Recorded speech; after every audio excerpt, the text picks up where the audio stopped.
The Second Vatican Council said the Eucharist is the source and summit of the Christian life. And I can see this reflected in my life. In retrospect, I would say that I fell in love with Jesus in the Eucharist at my First Holy Communion. I knew that he was truly present.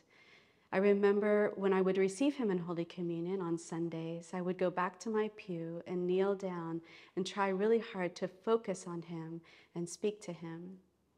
At that time, I had a desire to be a religious sister, and I kept that desire for many years. However, in high school and college, I grew tepid in my faith. I was distracted by boys and sports and life in general.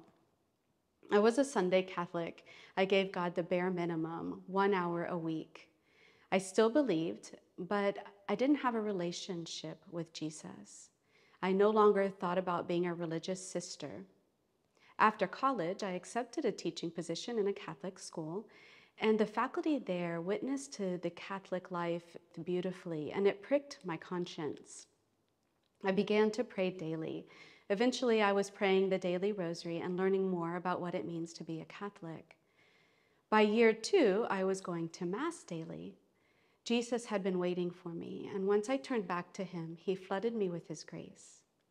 At each Mass, I could hardly wait to receive him in Holy Communion.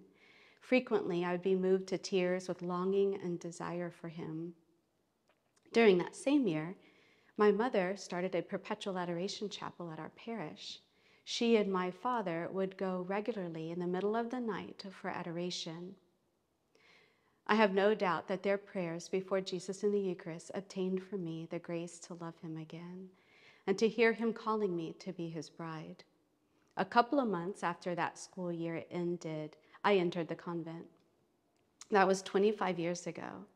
To this day, my parents continue their nightly adoration to Jesus in the Most Holy Eucharist, and I continue to meet him each day in Holy Communion.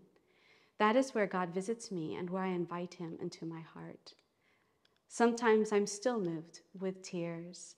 I get overwhelmed by his goodness and filled with gratitude. That's the summit of the Christian life.